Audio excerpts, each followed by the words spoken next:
Vai lá no final e encomenda um. É muito tremendo, vai ser um tempo muito glorioso. E dia 14 agora é só o primeiro, não é o único não.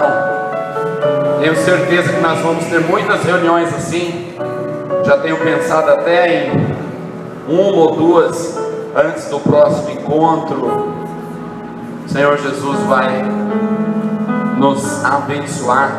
Nós recebemos uma palavra profética há uns dias atrás que Deus nos daria condições de fazer um batismo tão grande que ele não ia caber aqui dentro, ia precisar ser num lugar aberto. Recebemos uma palavra de que o Senhor ia encher nosso prédio de reunião muito rápido ainda. Este ano nós veríamos isso. E sabe, a ideia não é ficar crescendo porque é legal. Eu entendo que se o Senhor nos deu um lugar maior, porque o Senhor quer pôr mais gente junto com a gente, quer pôr mais pessoas para servir a Ele no nosso meio, e que nós venhamos ser cada vez mais espirituais, porque a obra de Deus é a única questão que pode resolver o problema deste mundo. Só a igreja do Senhor Jesus pode abençoar este mundo, só irmãos. E você é essa igreja. Fala para quem está falando, você é essa igreja. Glória a Deus. Vamos ouvir a palavra do Senhor em nome de Jesus. Eu tenho ministrado uma série de palavras sobre a liberdade, você não viver debaixo de condenação. Tanto que nós temos um banner aqui, uma série de mensagens sobre a não condenação. E hoje, a mensagem na qual eu quero compartilhar com os irmãos chama-se Liberando o Sacerdócio e a Realeza. Nós somos sacerdotes e reis diante do Senhor. Então, para a gente avançar nessa palavra e orarmos, depois crendo nas bênçãos dessa palavra, eu quero fazer um pano de fundo do que aconteceu com dois personagens bíblicos que é pouco conhecido. Talvez você não ouviu falar muito desses dois: Zorobabel e Jesua. Já ouviu falar dos dois? Não é tão famoso. É mais comum ouvir falar de Abraão, de Moisés, de Paulo. Mas Zorobabel e Jesua, olha, irmãos, o que acontece com esses dois, e o que acontece com os dois profetas que intervêm na vida deles, é fundamental para a gente. É uma coisa que acontece com a gente o tempo todo, e nós precisamos ter a bênção e o livramento que Zorobabel e Jesua teve, se querermos avançar. Então, há muitas coisas ruins acontecendo dentro de famílias, dentro de bairros, ou com algumas pessoas em específico.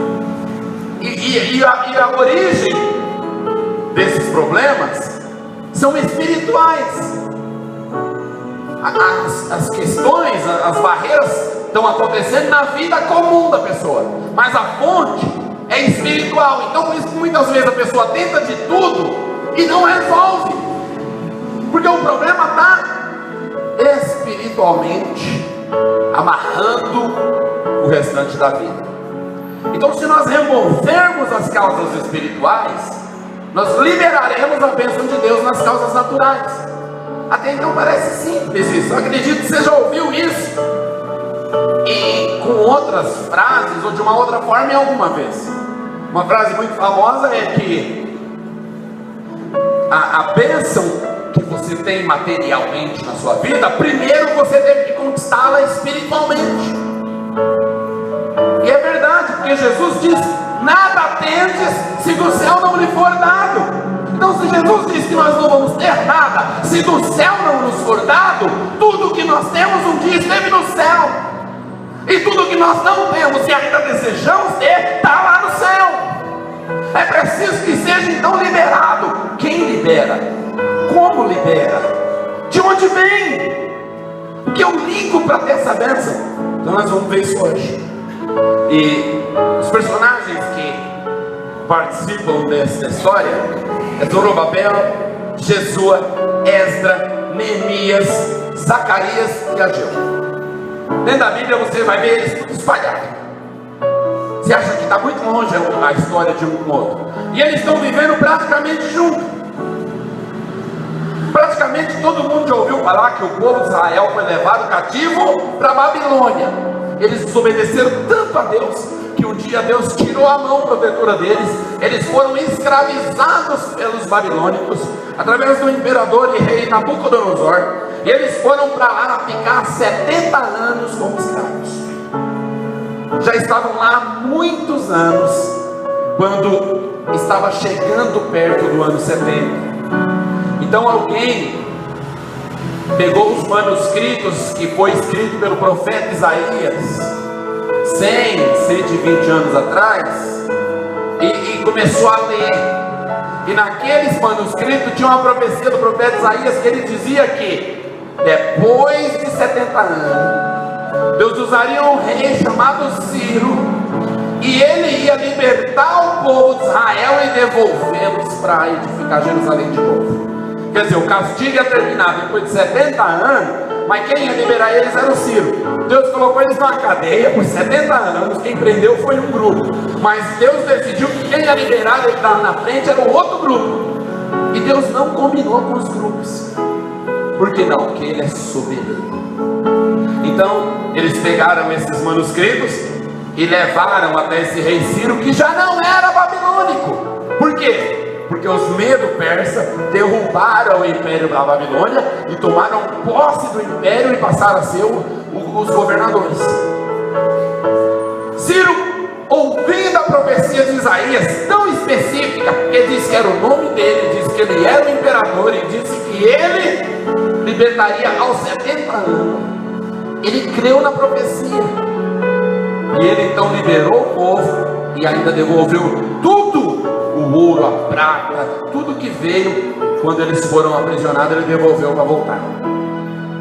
Então eles voltaram. Zorobabel, governador, Esdra, o escriba, o escritor, e os profetas voltaram com o povo e começaram então a edificar novamente Jerusalém. Nesse tempo de edificação, levantou-se invejosos. Os samaritanos, movidos de inveja, começaram a enviar cartas para o rei, que já não era Ciro, já era outro, era Artaxerxes. E ele mandou cartas para o rei Artaxerxes falando: o imperador Ciro liberou o povo para voltar e reconstruir, mas esse povo israelita é um povo rebelde. Eles andam dizendo por aqui. Já ouviu essa história do diabo contra você? Quando você começa a crescer, eu ouvi dizer, isso aí é samaritano.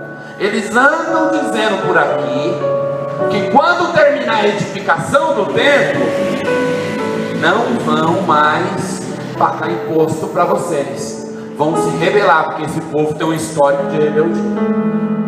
Eles acreditam tanto no Deus deles que eles enfrentam qualquer um. E o rei Artaxerxes caiu no laço, acreditou nas cartas mentirosas, mandou umas guardas que forçadamente, através de armas, fizeram parar a obra. Vamos ler o primeiro texto. Mas se você quiser abrir sua Bíblia, abre a sua Bíblia, Esdras capítulo 4, verso 23 até o 24. Esdras capítulo 4, 23 ao 24, diz assim: depois de lida a cópia da carta do rei Artaxerxes perante Reum, Sinzai, o escrivão, e seus companheiros, foram eles apressadamente a Jerusalém, aos judeus, e de mão armada os forçaram a parar a obra. Cessou, pois, a obra da casa de Deus, a qual estava em Jerusalém, e com isso até o segundo ano do reinado de Dário, rei da Pérsia. Veja, a obra parou por causa das cartas mentirosas dos samaritanos, e ela ficou parada até o segundo ano do novo rei, chamado Dário. Nesse período que a obra está parada, existem profetas ali em Israel. Essa obra ficou parada por 15 anos. Mentiras bloquearam a obra de Deus numa nação por 15 anos. Você já pensou, você dá tanto tempo sem edificar a casa de Deus ou a sua vida por causa de mentira? Nem sabe. Mas que hoje o Senhor nos revele tudo. Então, dentro desses 15 anos, eles pararam a obra, eles deixaram de edificar, eles ficaram aprisionados de novo. Mas, irmãos, levantou-se 2 profetas no meio deles. Os 2 eram irmãos. Um chamava Ageu e o outro chamava Zacarias. Para você ver que Deus, Ele não faz nada por acaso. Quem está bloqueado nesse momento é Zorobabel e Jesua. Quem é Zorobabel? O governador. Quem é Jesua? O sacerdote. O que significa o governador?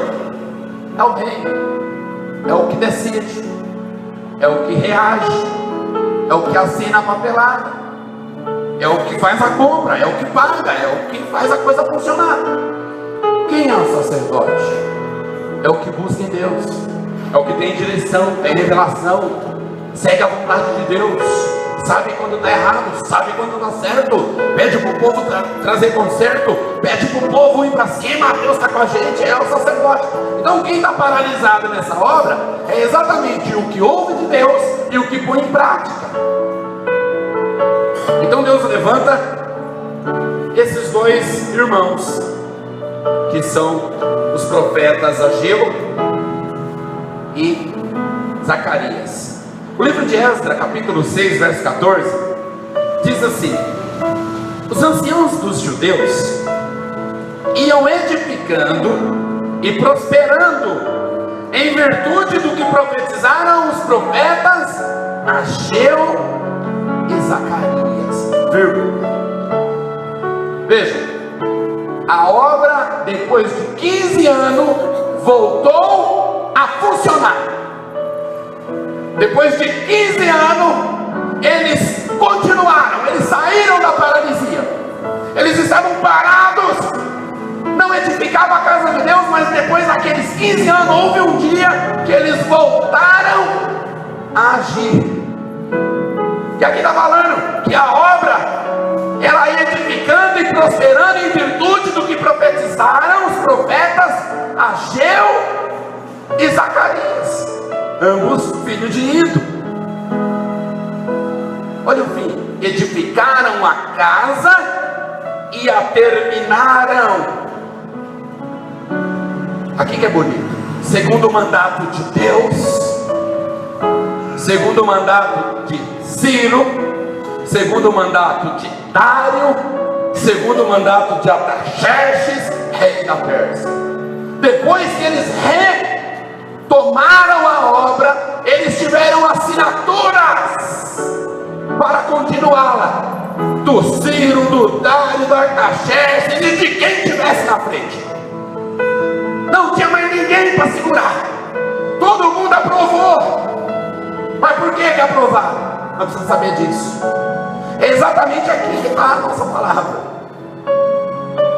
Porque se você entender isso, você vai descobrir o que é que Deus quer de você, onde é que Deus quer você, para que é que Deus quer você. E aí, descobrindo isso, você vai avaliar: estou parado ou estou movendo?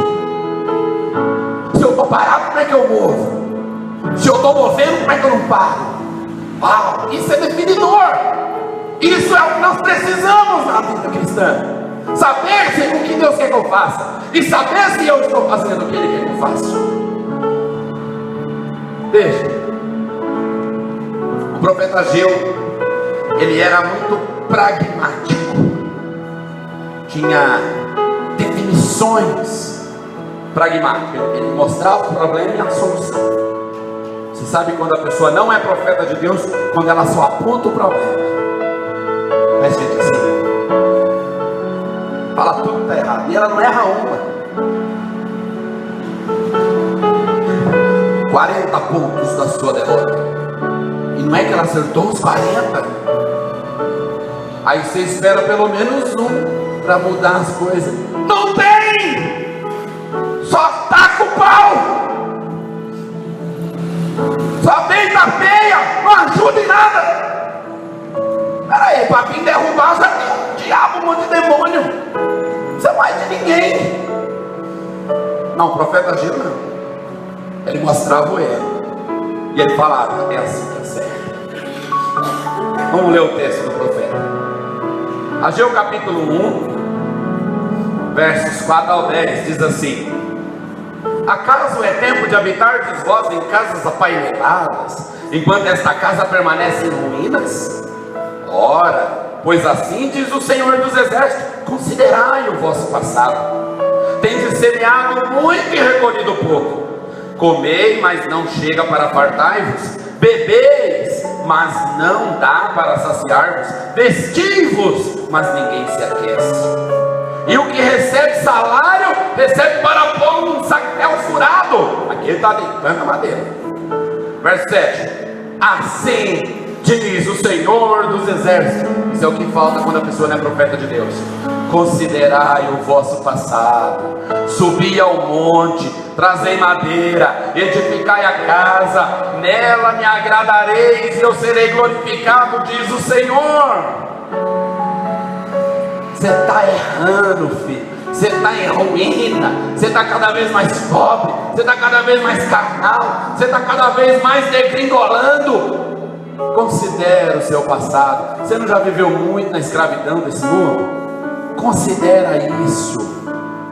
Volte-se para o Senhor. Edifique a casa dele. O profeta está falando que tem que ser feito. O problema ali em Israel é que pararam de edificar a casa de Deus. Você sabe, muitas pessoas usam esse texto para falar de oferta, porque eles querem dizer que a pessoa está tendo muita preocupação com a vida dela e está esquecendo a casa de Deus. Não dá muito certo. O texto não quer dizer bem isso. O texto não está falando aqui que o povo não deveria ter uma casa bonita porque ele tem que dar oferta. Vê lá se Deus não quer que você tenha uma casa bonita, meu Deus. Se Deus quer que as pessoas falem, nossa, você está prosperando, aí você vai falar assim, é o meu pai que está me dando. Quem é seu pai? Deus. É a pessoa, então vamos comigo, eu te apresento. Você pode se tornar filho dele também. Então Deus quer que você tenha a casa bonita, Deus quer que você vista a roupa bonita, Deus quer que você seja cada vez bonito. É isso que Deus quer mesmo. Então ele não está criticando o povo aqui, porque o povo está tendo casa bonita. Casa painelada é casa decorada. Ele está falando outra coisa. Olha para o seu passado. Você me esqueceu e estava escravo na Babilônia. Vai me esquecer de novo? Irmãos, presta atenção. Suponha que toda essa região aqui em cima é uma região muito próspera, tem muito ouro aqui, tem muita riqueza aqui. Esse violão aqui é de ouro maciço, essa bateria é de ouro maciço, aqui é um negócio muito rico. Imagina um tanto de ladrão, de bandido querendo furtar as coisas que estão aqui. Eu preciso de alguma forma proteger tudo isso, eu preciso de alguma forma viver seguro aqui nesse lugar. Porque se você tem muito, mas não tem segurança, sua vida é um inferno. Então eu preciso estar aqui desfrutando dessa maravilha, mas eu preciso estar seguro, para não ser assaltado, para não ser surpreendido, para não ser sequestrado. Mas esse púlpito, ele chama casa de Deus. E esse púlpito aqui é o meu guarda, é o meu vigia, é o guarda de Israel. Porque esse púlpito está aqui em cima. Não entra bandido nenhum aqui, ninguém rouba, passou escada acima, veio eletricidade e mata. Então eu fico na minha casa, eu vivo aqui no meu púlpito de ouro, tranquilo, feliz, alegre e cheio de alegrias. Por quê? Porque eu estou protegido, eu estou guardado, eu tenho saúde. Porque está aqui o guarda de Israel. O povo estava com as casas deles cada vez mais bonitas, e a casa de Deus, o templo, parado e em ruínas. Aí Deus fala, meus filhos, se vocês, mas a minha, que é que vai trazer proteção para que vocês está parada, está esquecida. Veja, o que Deus está falando é que adianta você ter muitas coisas nessa vida sem ter aquele que te dá segurança, vida, saúde, paz, alegria. Devemos ter muitas coisas, mas a principal dela é a casa de Deus edificada em nós. É isso que o profeta Ageu está falando para eles. E depois que o profeta Ageu fala, vem o profeta Zacarias, o profeta mais novo da Bíblia. Nessa época que ele estava profetizando, ele tinha cerca de 20 anos. Esse era o profeta do Kids.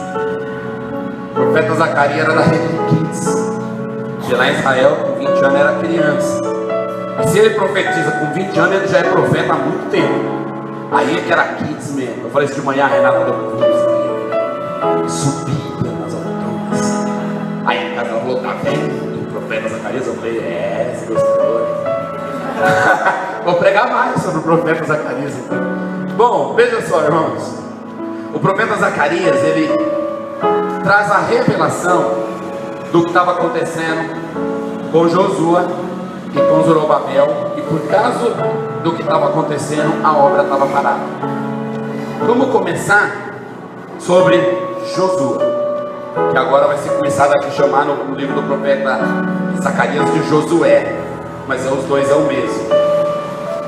Zacarias capítulo 3 verso 1. Zacarias capítulo 3 verso 1 até o 5 diz assim: Deus me mostrou o sumo sacerdote Josué, o qual estava diante do anjo do Senhor, e Satanás estava à mão direita dele para se lhe opor. Mas o Senhor disse a Satanás: o Senhor te repreende, ó Satanás. Sim, o Senhor que escolheu a Jerusalém te repreende. Não é este um tição tirado do fogo? Ora, Josué, trajado de vestes sujas, estava diante do anjo. Tomou este a palavra e disse aos que estavam diante dele. Agora é o anjo falando: tirai-lhe as vestes sujas. A Josué disse: eis que tenho feito que passe de ti a tua iniquidade, e te vestirei de finos trajes. E disse eu: ponham-lhe um turbante limpo sobre a cabeça. E puseram-lhe sobre a cabeça um turbante limpo, e o vestiram com trajes próprios, e o anjo do Senhor estava ali. Então aqui é Josué, aqui é o sumo sacerdote, e essa é a situação dele. Ele estava diante de Satanás, sujo e com o turbante sujo. O que é turbante? Era uma mitra que o sacerdote colocava, tipo uma tiara. Tiara melhora, né? Era uma tiara que ele colocava na cabeça, e na tiara estava escrito na frente assim, ó: santidade ao Senhor. Aquilo era o turbante, era a mitra. O sacerdote tinha aquilo, santidade ao Senhor. E diante do diabo estava Josué, o sacerdote, com a mitra suja, com a roupa suja. E aí vem um anjo e resolve aquele problema. Mas antes do anjo resolver o problema, como é que está Josué? Sujo de roupas, sujo de mitra, diante de Satanás. O que é que faz uma pessoa ficar suja diante de Satanás?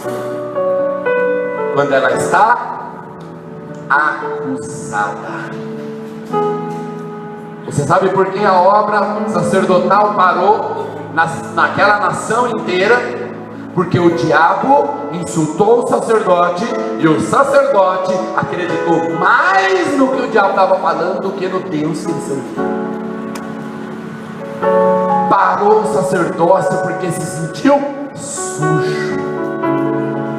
Olha, deixa eu falar uma coisa para você, irmãos. É muito feio o pecado, é muito ruim pecar. Todo mundo aqui peca, é ruim ou não é? Mas você sabe o que é pior? É ter o sangue do cordeiro para te purificar e ficar sujo. Senhor.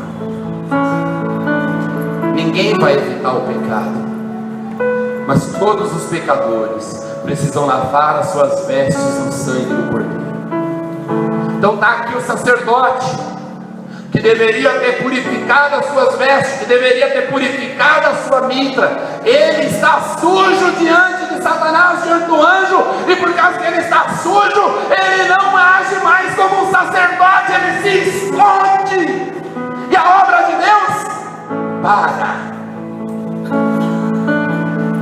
Mas está falando disso aqui. A maior arma do diabo é a acusação, é falar o tanto que você não presta, é falar o tanto que você é pecador, é falar o tanto que você faz tudo errado. Mas por mais que ele aponte seus milhões de pecados, todos os milhões e ainda os que você vai cometer já foram levados e pagos na cruz. Não importa quantas vezes sua roupa vai sujar, existe um sangue para limpar ela todas as vezes. Mas o sacerdote não está agindo assim. Ele está sujo, ele está se sentindo sujo, e por isso a obra parou. Se Deus não fala, ninguém mais faz, porque as coisas é feita por meio da palavra de Deus. Então assim o diabo bloqueou o sacerdote. Mas no próximo versículo, no capítulo 4, no próximo capítulo, aliás, o Zacarias agora traz uma revelação do Zorobabel, do governador. Nós já vimos que o sacerdote está acusado, e ele está se sentindo sujo.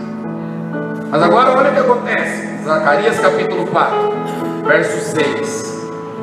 Prosseguiu ele e me disse: esta é a palavra do Senhor a Zorobabel. Essa parte da palavra aqui os irmãos adoram, né? Só que usa no lugar errado também. Mas olha só: não por força, nem por poder, mas pelo meu Espírito, diz o Senhor. Esse versículo é mais conhecido com a frase assim: não é por força nem por violência, mas pelo meu Espírito. A gente usa essa parte do versículo aqui para convencer as pessoas a aceitar Jesus. Mas para convencer as pessoas a aceitar Jesus é a água em casa, é obrigação, é na marra, é perturbando. Mas vamos avançar, verso 7. Quem és tu, grande monte?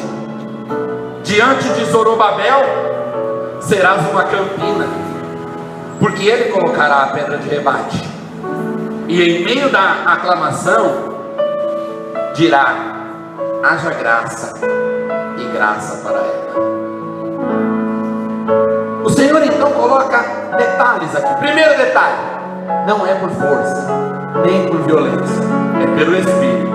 Então veja que Zorobabel está a fim de resolver o negócio no braço. Ele quer arrumar a guerra com os samaritanos. Ele quer cartas agora mais fortes do que as samaritanas para convencer o rei. Ele está agindo na força agora do braço. E aí, a visão do profeta, o profeta fala assim: quem é tu, grande monte? Quem é o grande monte aqui?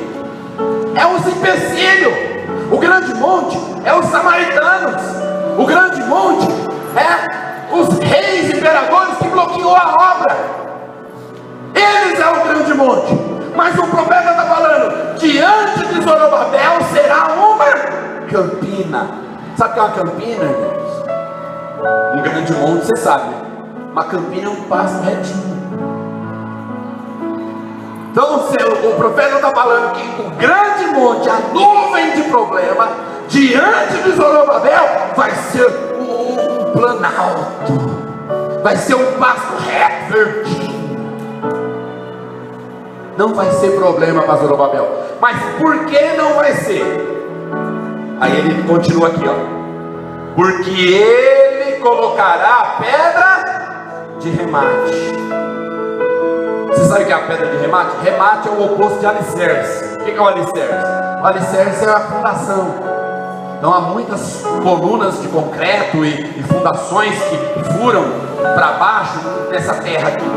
antes de subir esse prédio.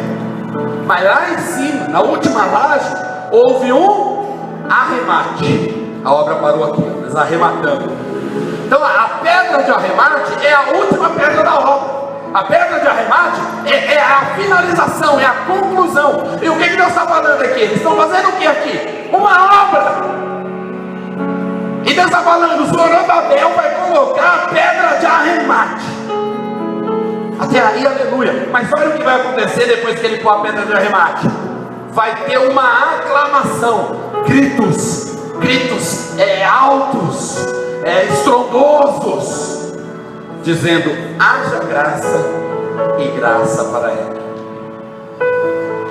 Se você juntar a última frase do verso 7 com aquela ali em cima, não é por força nem por violência, você vai ter um entendimento claro do que Zorobabel estava sofrendo e do que o profeta Zacarias disse que era para ele fazer.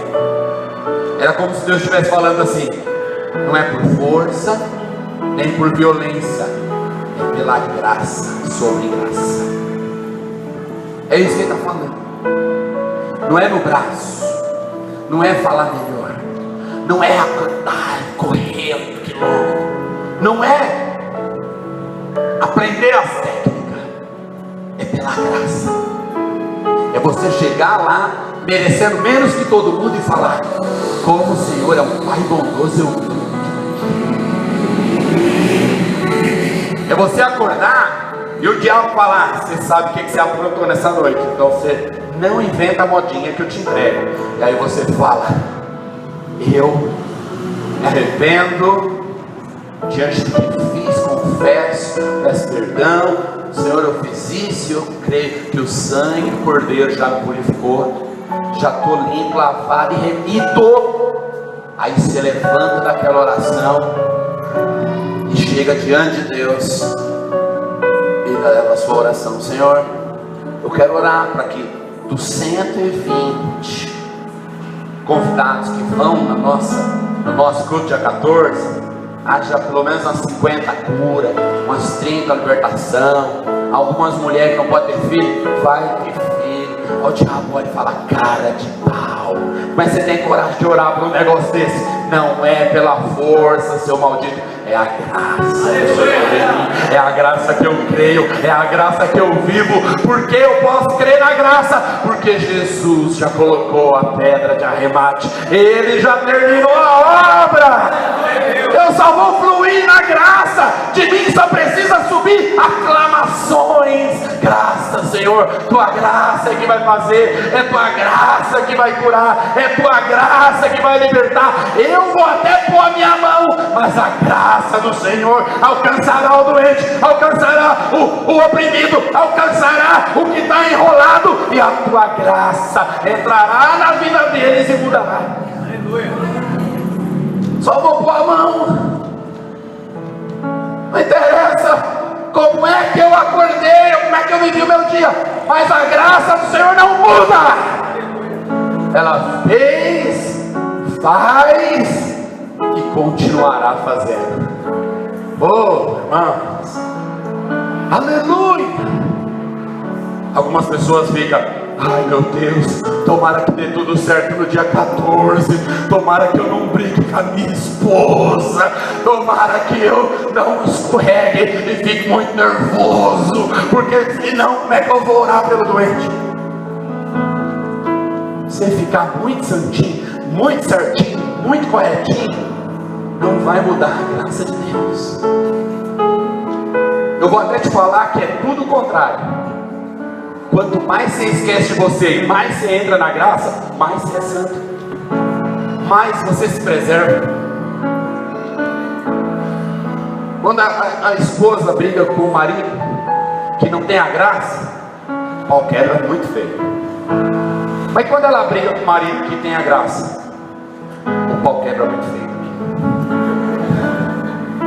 Mas onde está a diferença? É porque você que é solteiro, deixa eu te falar, os casais brigam, tá? Mas a gente ensina nos cursos casais como ter uma boa discussão. Nós ensinamos a ter discussões corretas. Mas aqui não é curso casal. Veja só, irmãos, a briga vai acontecer num casal, porque eu vou te falar, Deus une os casais um para o outro, para um ajudar o outro a crescer. A esposa é quem mais ajuda o marido a crescer, o marido é quem mais ajuda a esposa a crescer. Sabe por quê? Porque seu casamento só está te empurrando para orar o tempo todo. Senhor, por favor, me dá da tua graça, me dá da tua graça, me dá da tua graça. É o casamento. Mas sabe a diferença do marido que é cheio da graça e do marido que não crê na graça depois que tem uma briga feia? É que aquele que não crê na graça, se ele é o pastor que vai vir pregar, ele não vem. Ele arruma a desculpa, rapaz. Liga para o obreiro, irmão. Não, estou com um problema, rapaz. Meu Deus, eu nem sei se eu chego no culto hoje, mas eu vou fazer de tudo para chegar. Se eu chegar, você prega no meu lugar. O obreiro, pode deixar, pastor, tamo junto. O pastor ufa. A partir de agora ele enrola tudo, ele erra a rua, e em vez de ele vir para cá para o centro, ele desce lá para Suzano e não sabe o que está fazendo. Que ele não pode chegar no horário para o irmão pregar, que ele precisa se livrar daquele dia. Pregou feio, como é que ele vai pregar? E o marido cheio da graça? Ele chega um pouco emburrado ainda, porque o homem demora mais para desemburrar, não sei se você sabe. É que mas o homem emburra com cuidado. A mulher não sabe que está emburrado, ele está. Mulher dá na cara, né? O homem não. Homem não. Você vê o cara tá ali rindo, pegando na mão, mas o bicho tá bravo. Posso falar que eu sei do que eu estou falando. Mas aí ele chega aqui, ele é cheio da graça. Ele fala, Senhor, eu até sujei minha roupa hoje. Eu até sujei meu turbante hoje. Eu até quis que a coisa fosse hoje na força com a minha mulher. Mas eu estou aqui e peço que o Senhor limpa as minhas vestes, troca a minha mitra, e eu vou pregar porque é a sua graça. Aleluia. E Deus vai usar. Ele já vai começar a pregação falando, irmão, se coloque em pé, porque agora nós vamos orar para que Deus fale. Olha aqui, de maneira alguma eu falarei com os irmãos. Quem disse que eu posso falar alguma coisa aos irmãos? Quem somos nós, seres humanos? Mas Deus vai falar nesta noite. Fique em pé, irmão, fique em pé. Oh Deus, é só o Senhor pode falar. Se depender de mim eu estou perdido, mas o Senhor, cai fogo no culto. É a graça, não é força, não é violência. Você tem que viver uma vida inteira assim. Quando você começar a ver que você é imperfeito e a graça de Deus é perfeita, do que você mais vai gostar nessa vida? Da graça de Deus. Do que você mais vai participar nessa vida? Da graça de Deus. Aonde você mais vai participar, estar e querer e levar os outros? Da graça de Deus. Fim da história. Você é um vencedor e o diabo está perdido. Perdido porque ele fala, não consigo acusar ele. Ele suja, mas depois ele vai lá, toma um banho, vem limpinho, prega e Deus usa. E o diabo fica endemoniado porque Deus usa ainda. Isso é tremendo. Não tem como pessoas que fluem no Espírito sair da presença de Deus e falar, agora eu vou dar uma boa pecada, porque se eu pequei e Deus me usou, agora eu vou pecar muito, porque Deus vai me usar muito mais. Ninguém faz isso. Você já pensou, irmãos, eu chego lá, você veio para o culto e eu mandei uma equipe lá na sua casa fazer a reforma dos sonhos. Você vai chegar lá na sua casa, tudo de cristal, tudo pintadinho, tudo, em um culto fizeram uma maravilha. Aí você entra lá dentro, tem um bilhete meu lá. Querida irmã, você tem pedido isso nas suas orações e eu providenciei para você. Tudo de presente, mas é tudo seu. Aí você vai olhar, ficar feliz. Aí qual vai ser a sua alegria? Você vai pegar uma rede e começar a quebrar tudo. Quebrar. E alguém vai falar, por que você está quebrando tudo? Porque eu estou muito feliz. Você vai fazer isso? Muito menos quando Deus te encher da graça, você vai querer sair para pecar. Quem está cheio da graça só quer ir ver anjo, e ver glória, e ver presença, e ver Deus. Por isso nós temos que ver essas duas áreas da nossa vida. Como sacerdotes, nunca andar condenado. Como reis, crer pela graça. Eu vou encerrar colocando um versículo que eu pulei e vou voltar para ele. Apocalipse capítulo 5, verso 10. Ou é 10 verso 5? É 5 verso 10. Olha o que diz: e para o nosso Deus os constituíste reino e sacerdotes, e reinarão sobre a terra. Sabe onde é a terra? Aqui é a terra. Essa cidade é a terra. A sua casa é a terra. Lá onde você trabalha também é a terra. Alguém aqui vai para algum lugar durante a semana que não é o planeta Terra? Parece que vai, mas não vai não, só parece. Então, onde você está todos os dias da semana é a terra. Qual é a vontade de Deus para você? Que você seja um sacerdote, que tenha realeza em todo lugar que você estiver.